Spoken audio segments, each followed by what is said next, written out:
All right, happy weekend, everybody. It is Friday, March 8th, 2024, here at PreciseAlgorithmTrading.com. And yeah, let's jump in here. Our website, if you haven't looked around, we've got some write up on algorithm trading systems. We've got automated ones, we've got manual ones. There's other stuff I really probably ought to post on here for indicators that we've moved into. We got a products page where you can get these indicators and actually the automated trading systems. A couple of the original ones that we had. We've got some revisions these days that I could post and sell. If you're interested, you could always drop us a line in anything. I should say, if you're interested in anything we're not showing, you could drop us a line at precisealgorithmtrading@gmail.com. And then the terms over here, this is really talking about trading is your business. It's not my business for you. It is. It's a personal journey, but what we do show is reasonable, usable stuff. So, but you're using it on your own terms. Everything we're doing is really for educational purposes to show how to do this stuff. And then the daily review, which is where we post our videos, like the one I'm recording right now. This is yesterday's, and we keep this thing generally up to date daily.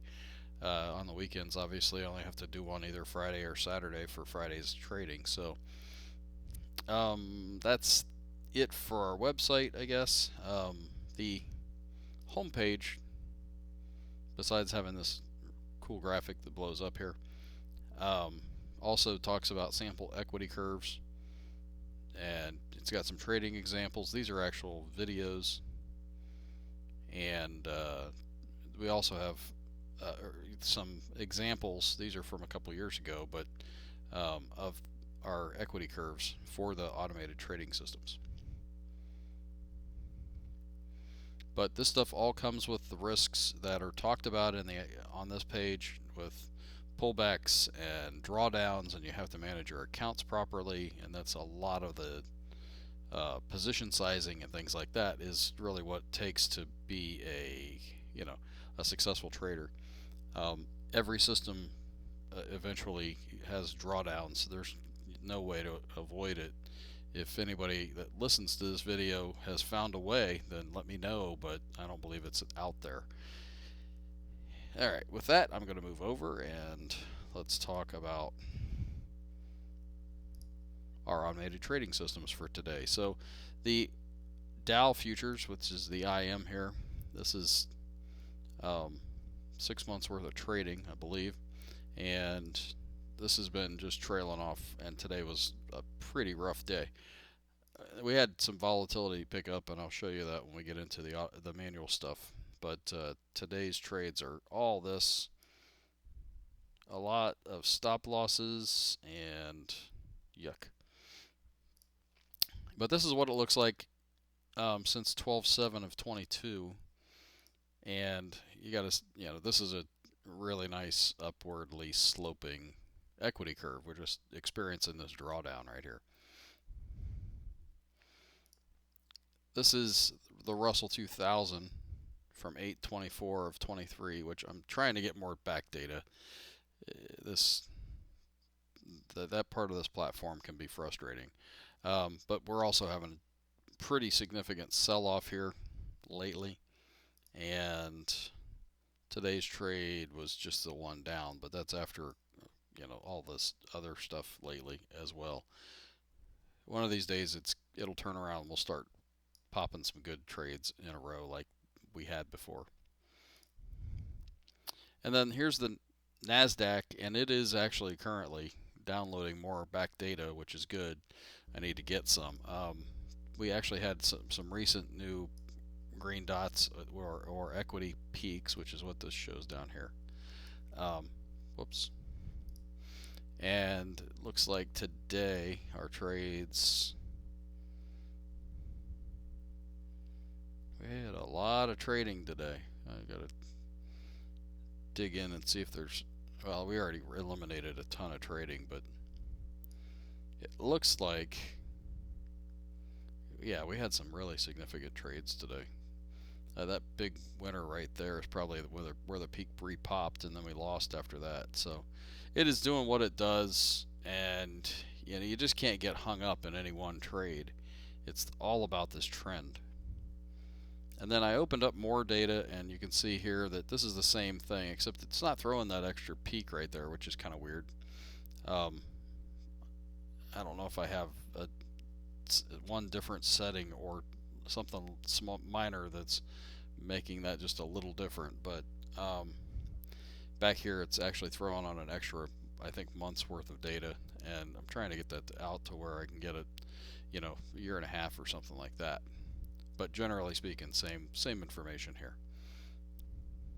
That's our automated trading for today, and like I say, it is what it is. We got some drawdowns we've lived through. Now it's nice that we're kind of putting in these new peaks, because these peaks are generally less than a month apart when they do widen like this. So the fact that this one took probably about a month, hopefully we're off to the races again.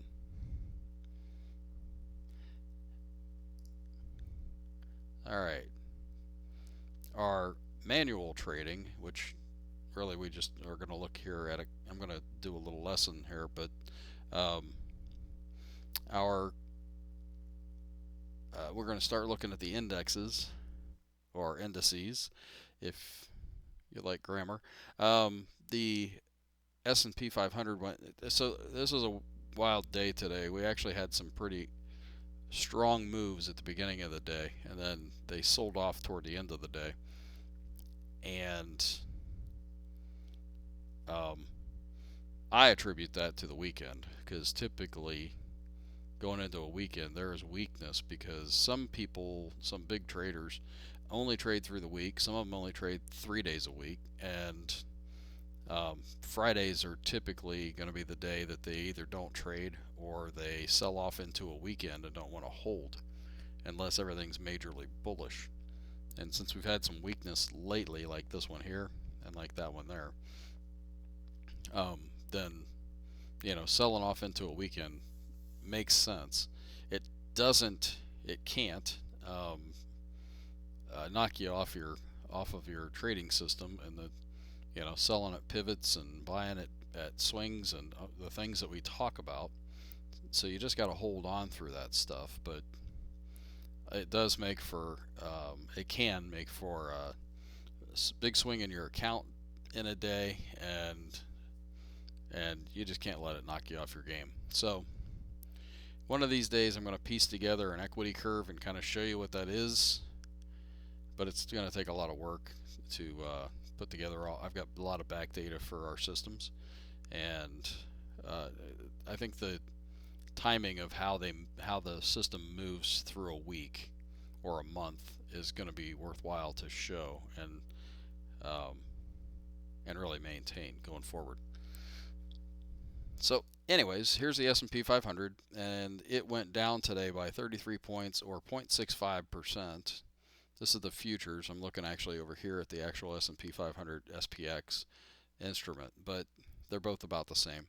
And I still think that threw a new high peak today, or else it wouldn't be showing like that. And let's see if the actual SPX did the same thing, because that's the kind of thing that hits the news when they say, oh, the S&P 500 hit a new high, new all-time high today. I'm going to do this and disable that because I don't like the color scheme. All right, sorry about that. So you can see still that we are in higher highs and higher lows, generally speaking, going across here on the S&P 500, and the 30-period moving average is still green. Nothing has changed that on the daily basis, so the trend is still up, regardless of what any of these candles have been doing. It looks like we have a momentary move, that like we've had a couple times, a little back and forth on the hourly, like it's red right now. So there's potential for this thing to go lower. We're going to be watching for breaking these pivots, especially this area right here, to the downside, and a change in polarity. which is really what we've been watching for a while. Also, I'm starting to explore, I don't want to say instead of the MACD, because the MACD is fine, but this RSI Laguerre is, it's not, I mean, it's not a tool we've developed, but it is available online and it's freeware. So, but it is handy. And I have used it in the past and looked at it, but with some of the other, like the use of our stochastics and our looking for a dip buying, um, like let's look at ACM just because and see if it would have helped. So we were in this bottoming pattern really that looks like it's kind of in an upper zone, and I've been looking for it to finally break out, and you can see that we got a signal back here on the RSI Laguerre that pretty much coincided with this low bar, and it's been going higher ever since. So I'm just looking to see if any of this gives us any more of an edge than what we already have, and this is the kind of exploration we do here, but see if it helps with the waves. I don't know that it will, but anyway, it's something I wanted to get back into. It's been a while since I've looked at the Laguerre. It's also got some additional tools that are tied to it that I actually have turned off on this indicator right now, but like I say, it's just something I'm going to re-explore. All right, the Russell 2000 went down 0.1% today. The Russell futures look like they probably rebounded a little bit after market, but generally speaking, the Russell's holding up well, which is it's a tell in the market. The Russell, based on the fact that it's small cap stocks and they have less volume, which makes them harder to move for institutions, makes it if it's going up and holding up, then it's usually the type of because of what I just said. That's harder to move for institutions. It's the first to move, bullishly or bearishly. So we'll watch this one for the breakdown probably first, but right now it's breaking out, and I think that's again a kind of a tell for the market. The Dow today went down 68 points or 0.18%, which is really not much. It landed at 38,722.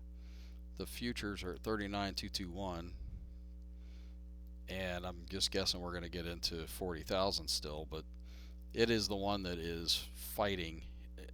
Another saying that goes on in the markets is a trend doesn't give up without a fight.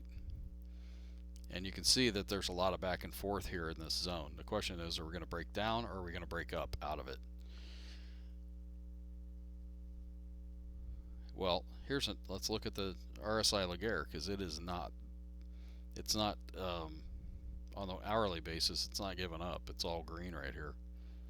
Although on the daily basis, you can see we have pulled back, but this is considered the upper reversal zone for the RSI Laguerre, and this is the lower one. And that's why these dots are on here. They could just as well be arrows when it comes out of the lower reversal zone or out of the upper reversal zone. And you can see there's not a dot here, so we're not out of the upper reversal zone. You can also see, and especially in this case, it came out and came right back in, which was like a really strong move, which is not as common as what usually happens. Usually this thing will coincide with swings, and you can see here, the stochastic picked up the swing faster than the Laguerre did. The Laguerre also has a time element to it, which I have to look back into. There's not a whole lot of indicators that actually have a time element to them, so I need to look into that and see if we can't help with our system. And again, I don't want to get too far out of what we already do, because the trend is everything with our system, and our pivots and where we place our stops is really the trend, plus that is the whole magic sauce. So, all right, I'm talking a lot. Let's go to the NQ here, the NASDAQ, and it looks like it broke down, but we're also oversold in the Laguerre and the stochastics on the hourly thing over here, and we're underneath the or at the 2 ATR at to the downside, which is usually a place to bounce, generally speaking.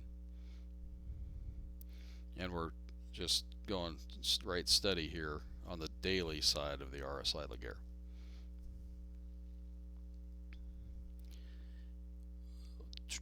So the Nasdaq's the one that actually went down the worst today. 188 points, or 1.16%. And actually it looks like it's holding up pretty well over here if you're taking into account the trend and the pivots, and even, like I say, even the RSI Laguerre here, just looking at it really for the first, like I say, for the first time in a long time. I haven't really studied it to death lately. The transports have been walking right along kind of with the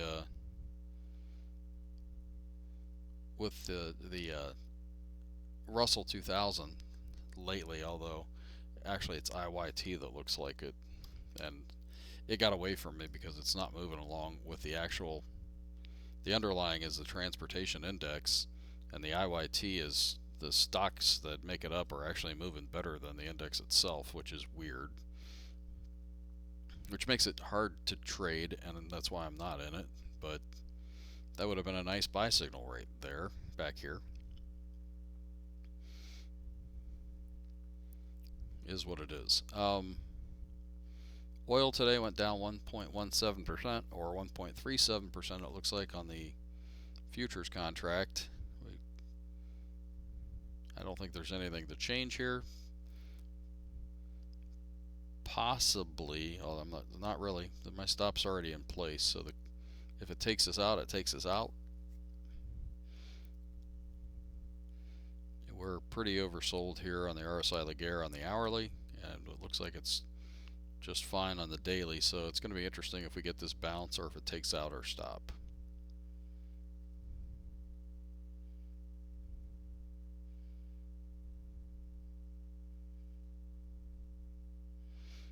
Alright, what's this look like, just for the sake of the futures can look a little bit different than the ETF itself. And you know, if I get out of oil, I can always get back in, so it is what it is. Gold, just so it can taunt me, has been running and continues to be high here. Alright, and then I'm going to pull up, this is the McClellan, and yeah, the McClellan oscillators for the NYSE and the NASDAQ. I haven't looked at these with you guys for a while, but and really I could throw up any index product up here that I want. You can see we're above this channel. This channel line's been weird just because we're walking up the upper side of it, which is showing some pretty great strength if you ask me. But the thing with the McClellan oscillators is knowing when you're way oversold, which is underneath this minus 200 line, or when you're way overbought, which is when you're above this upper 200 line. Otherwise, it's known for that's a 60 and a minus 60, and when it gets over 60, it tends to, that's considered overbought.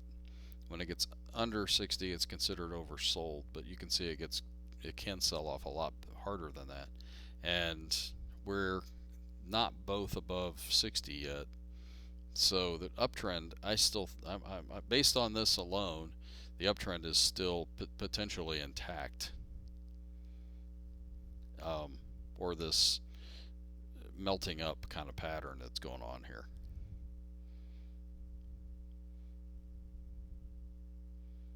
But anyways, if anybody is watching this and they want to build this thing offline, you can just stop this video, put in these, look up these oscillators, these different things, mark in your zones the way that I have them here. If you need help with that, you can drop us a line too. So I think this is a handy thing to keep an eye on. It's not something I actually make any triggers with. It's just to know what's coming, because when this thing gets way overbought or way oversold, you can typically expect reversals and things like that. And then the VIX, let's look at the VIX today, and we did get a bounce, and that's probably part of the reason why we got the little bit of a sell-off there. And at some point, I'm still expecting to hit another reverberation of this type, or an echo, or whatever you want to call that, of what we had just a couple weeks ago. Because eventually this market's going to sell off, and when it does, I think it's going to sell off hard like this. But it's not happening yet.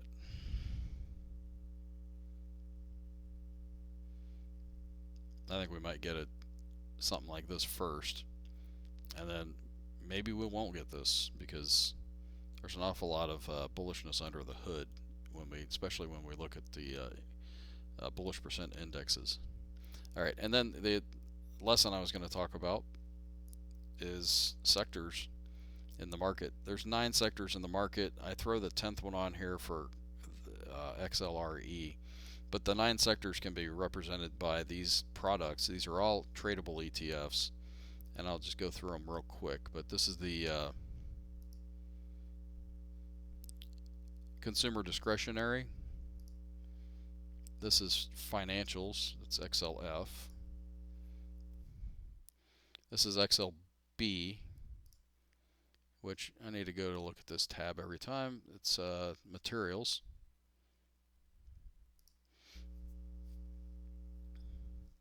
XLE is energy. And you'll notice that this looks an awful lot like oil right now, but it's not just oil, it's a lot of other energy products that make it up. You can always go to Yahoo Finance and you can look up what the stocks are that make this up too, or what its holdings are. XLV, I believe, is healthcare, but let's check. Yep. XLK is technology. Looks an awful lot like the NASDAQ. XLU is utilities, so this is things like, I think, AEP and the phone companies, Ameritech and whatnot. So they tend to trade differently than stocks, so they're not. This is actually when you start to see XLU start to pick up. That's usually it usually trades opposite the stock market, which is kind of weird, but it just does. You can compare them with each other. And just off the cuff here, I'm seeing that we've got a break in polarity here. The thing was going down, now we've pulled up. I'd be looking for a pullback here to potentially get in and go long. And that would coincide probably with the stock market sell-off that I'm expecting one of these days. But the pullback would actually be good for maybe when the Dow shoots up into 40,000 for the first time. All right, XLI, what is that? Industrials. It's their version of industrials. These are all select spider ETFs. That's the S&P 500 version of all this stuff. XLP, consumer staples, and XLRE is real estate. So you can trade these individual sectors, and these sectors they rotate. So if all of a sudden technology falls out of grace, which it looks like it's thinking of that because it's down 1.49%, and utilities are picking up, which it appears to be happening here. That's that kind of rotation I'm talking about. It's where the big institutions start to move their money. You can kind of follow it based on what sector they're moving to. Now there's a lot more than just 9 sectors. I shouldn't say that. There's 9 sectors, but there's all these micro sectors, and there's words for all that stuff that's long gone in my brain. But like the whole industry is made up of like the big baskets of stocks which like the industrials and the Nasdaq and the Russell, but those break down into smaller groups of all these sectors, and then you get all the way down into industries. So that's something to explore, um, and it's something to be, keep an eye on if you're looking for sector rotation. All right, now I'm going to flip back to stockcharts.com and let's look at the bullish percent indexes and wrap this thing up.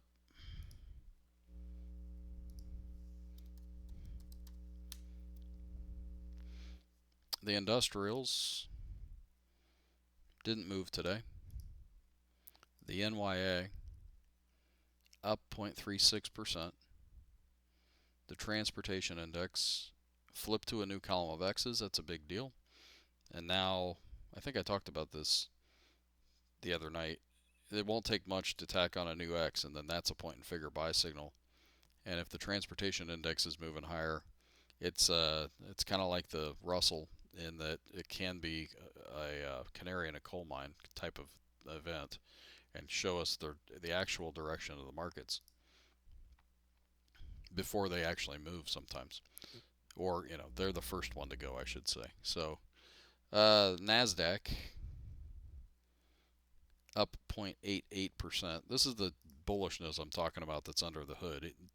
The Nasdaq was down hard today, and that thing went up. So and again, to talk about what this even means is this is a measure of the number of stocks in, or the percentage of stocks in the Nasdaq, which has something like 7,000 stocks in it, or maybe it's 2,000, but it's a lot. And it's saying 56.67% of those are on what's considered to be a point and figure buy signal, which is giving you a measure of bullishness, and then you can extrapolate what bearishness is coming out of that. And the S&P 500 is down minus 2.28%, and then the S&P 100 down at, or minus 2.99%, and then the Nasdaq 100, which is really the largest cap Nasdaq stocks, is down 3.12%, which is going to be your FANG stocks for the most part, but there's 100 of them. So,